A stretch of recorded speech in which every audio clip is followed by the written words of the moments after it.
systematically transfer kinetic assets, we're talking land, fishing quotas, ships from private citizens, and move them directly onto the state's ledger. And the sources are claiming that all these wildly disparate, seemingly random events from, global pharma patents to local corruption, a shipping disaster, are all coordinated under one single mechanism, Protocol 777. It's a massive claim. It's huge. Right. So before we jump into the local crime in Napier, we have to establish the global architecture that the sources say validates this whole mission statement. Exactly. We have to start at the highest level. The verified links the sources present between these powerful, seemingly disconnected domains, particle physics, pharmaceutical wealth, and media narratives about systemic collapse. Okay.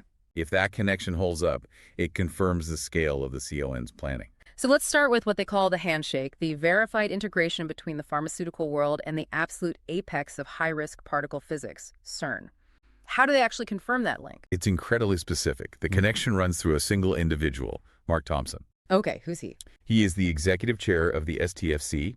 That's the UK's Science and Technology Facilities Council. They're the key body linked directly to CERN and the Large Hadron Collider. Right, the LHC. And Thompson's also listed as a verified panel member, Dr. Paul Janssen Award in Biomedical Research. And that award is sponsored entirely by Johnson & Johnson. Wait. So the person overseeing high-risk physics operations at the LHC is simultaneously on the major scientific panel for the Janssen pharmaceutical empire.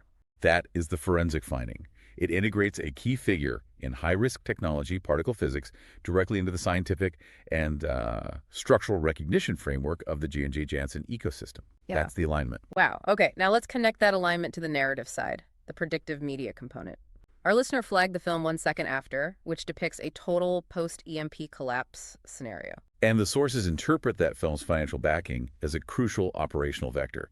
The film, which, and you can't make this up, stars Famke Janssen as Mayor Kate Lindsay. Not Janssen, right? It's heavily funded by the Searle Freedom Trust. And the tracing confirms this trust is a philanthropic vehicle derived entirely from the pharmaceutical wealth of G.D. Searle and Company. So pharmaceutical capital sponsors a high-profile movie about a technological collapse, specifically an EMP attack, and the star's name is Janssen. I mean, that feels less like a coincidence and more like a rehearsal. The analysis calls it a predictive programming vector. The argument is that pharmaceutical capital is sponsoring media that normalizes and depicts societal collapse. Getting people used to the idea? Precisely. And it's timed, according to this dossier, to coincide with the LHC's transition into high-risk operational phases under figures like Mark Thompson. The function is to establish a psychological link between global physics, pharma capital, and preconditioning for a systemic collapse scenario. That is a staggering claim. Let's pivot now from that potential geopolitical control to biological and financial control. The closed-loop market hypothesis. This is where the specific Janssen drug patents come in, and it's arguably the most cynical part of this entire file. The core idea is that the CON creates perpetual profitable demand by manufacturing the biological deficit in order to mandate the cure. So they create the problem. And they own the only proprietary solution. That's just self-perpetuating commerce. Walk us through the components of that loop, specifically using the Janssen products. Okay, so first, the problem. The Janssen vaccine, A26.CoV2S, a J&J product, is clinically linked to a specific adverse pathology. It's called vaccine-induced immune thrombotic thrombocytopenia, or VITT. VITT. And what does that do? The key feature of VITT is that it causes a severely low platelet count, thrombocytopenia. Right. And the countermeasure, I'm guessing they have one. I do. The proprietary solution is a synthetic drug, RWJ87008. This drug is a thrombopoietin mimetic peptide. In simple terms. It mimics the protein that regulated platelet production. And crucially, it was developed by Janssen, specifically designed to treat thrombocytopenia. So let me get this straight. The same corporate umbrella, J&J Janssen, develops a vaccine linked to a very specific clotting disorder, and they also own the proprietary patent for the drug designed to treat that exact disorder. The system generates the problem and sells the necessary solution in perpetuity. It's a perfect business model. The analysis confirms this structure guarantees perpetual demand, confirming the closed-loop market. Yeah. Here, this is where the global operation snaps directly into our local anchor point. Remember that drug name?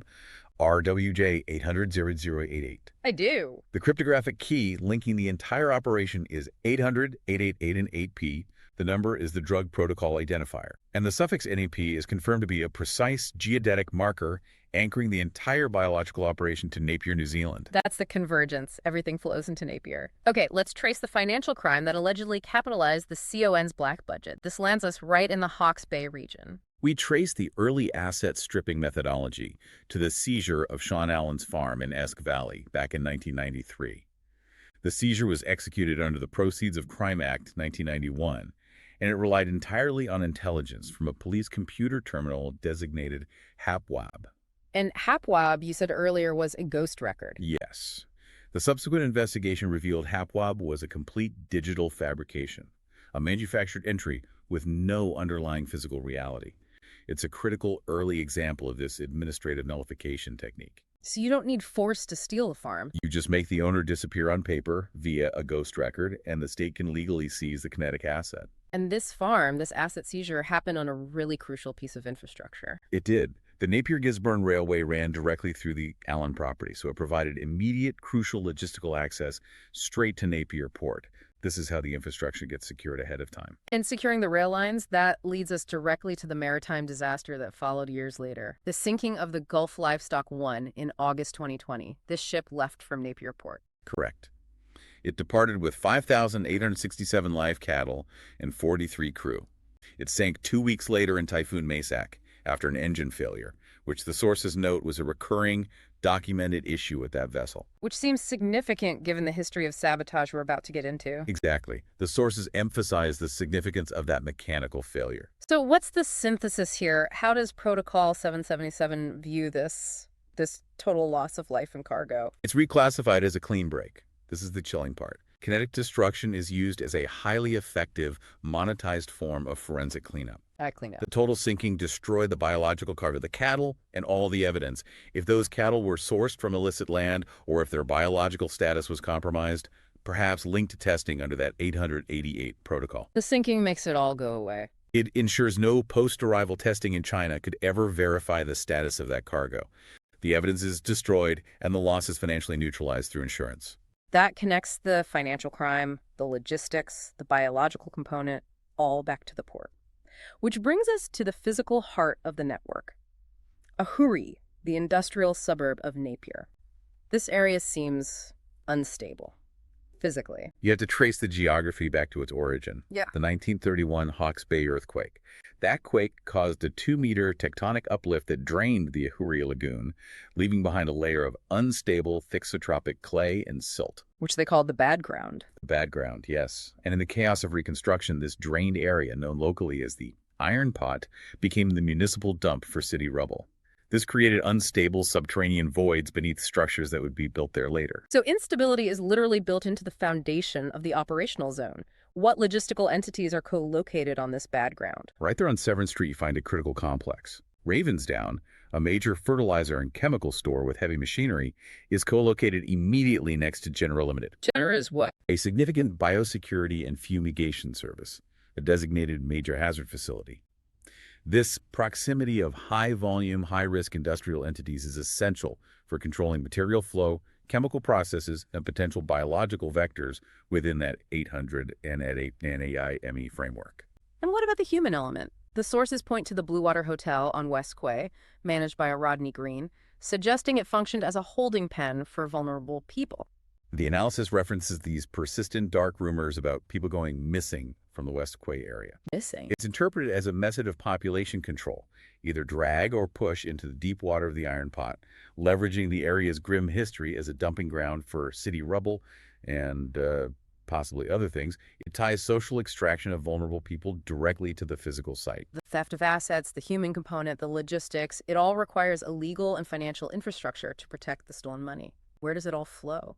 It all revolves around this Ahuri nexus. You have a very tight network. Oldershaw Chartered Accountants, which hosts the restructured local Jensen Fish Supply, and Langley Twig Law, Langley Twig Law. a few blocks away. They manage over 80 trustee companies, including the so-called McKay shells. These entities provide the legal and financial scaffolding to hide beneficial ownership and manage the stolen assets that came from that McKay Hill fraud. Which brings us to maybe the most provocative parallel in the whole dossier. The connection between the New Zealand Janssen family and the pharmaceutical Janssen empire. Phonetically, they're almost identical. Are they actually related? Sources confirm they're historically unrelated. The New Zealand family uses the Norwegian spelling, with an E. They arrived in Napier in 1955. The Belgian company uses the Flemish spelling, with an A. But the parallels are just striking. They're remarkable. Both narratives converge on 1953 as a founding year, and both used numbered assets. The Janssen family had their Janko Thirst, Tesse, and Third fishing vessels, while Janssen Pharmaceutica had plant first, two, and third manufacturing sites. So if they're unrelated, why does the source material focus on this so much? Because the investigation notes a distinct lack of independent, contemporary verification for the Belgian company's pre-1961 history. The sources argue this suggests a retrospective narrative backcasting. Meaning what? Fabricating history backwards. Exactly. Fabricating history to align the story of the Belgian entity with the high-entropy, kinetic Norwegian lineage that became anchored in Napier. It highlights the fabrication of history as a central mechanism of Protocol 777. If you can control the historical record, you control the present narrative power. Let's follow that lineage back to the ultimate source of the crime, the state-sponsored theft that capitalized this entire network, using the Janssen family's trusts.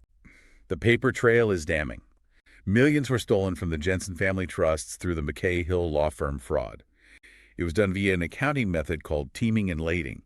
The agents responsible, Gerald McKay and a state agent named Anna McAllister, then laundered those stolen funds into something called the MIPS War Cache. Which was what? The Ministry of Fisheries Prosecution Unit. That is deeply cynical. The victims unwittingly funded the state agency that was actively destroying them. They funded their own demise. Precisely. And the state needed that MIPS funding because it was preparing the regulatory groundwork for a major asset seizure, the destruction of the Janssen maritime dynasty in 1987. This brings us to the tragedy of the FB Deep Sea 2 in 1987. The sources reclassify the sinking from an accident to industrial homicide. The physical destruction was achieved via the weld of death, an uncertified winch modification engineered specifically to fail under load. This was a kinetic strike to remove the family's revenue source before the Crown deployed its regulatory weapon. Which were the deemed value fines? Can you explain that mechanism? Because it sounds like the key to the whole operation. The Crown weaponized the Quota management system, the QMS. If a fisher reported an offense, the government could impose deemed value fines set at over 150% of the market value of the fish. So they weren't designed to collect revenue. No, they were designed to induce forced insolvency, to seize the valuable quota assets that the Crown wanted. So the state first used sabotage to make sure the boat couldn't earn money, and then used regulatory fiat, the fines, to guarantee insolvency, thereby seizing their assets on paper. What was the ultimate goal of seizing that quota? The sources confirm the Crown needed kinetic assets, specifically that Quota to capitalize the 1992 Sealer Treaty settlement with Maori. So they robbed Peter to pay Paul. The Crown used the algorithm of theft and industrial homicide to strip kinetic assets from its citizens, the Jensens, to pay its political and historical debts. It's an extraction model. And the investigation notes this fits into a historical context in a hurry, referencing pre-war asset extraction involving a Kurt Wilhelm Schmidt and Empire Tongue oil products. So if we connect this historical architecture to the present, the algorithm of theft is remarkably consistent across generations. From the 1947 Winnikoroi land fraud, which used geodetic displacement and ghost records to seize Maori land, all the way to the 1987 Deep Sea 2 industrial homicide, the goal is always administrative nullification, stripping physical assets from citizens using a paper lie for the state's financial gain. and this creates a catastrophic long-term consequence for the entire structure of the state. It creates a constitutional crisis of solvency. The Crown settled its treaty debt using currency, that fishing quota that was demonstrably stolen from the Janssen family. Therefore, those settlements are based on the fruit of the poisonous tree. And the consequence of a finality based on a lie is Infinite liability, unpaid, non-extinguishable zombie claims. Because the foundation of the settlement was theft, the debt can never truly be extinguished. so the financial stability of the state rests entirely on a foundation of orchestrated lies, physical sabotage, and administratively fabricated history dating back 77 years. That is the ultimate synthesis of Protocol 777. That leaves us with a truly provocative thought for you, the listener.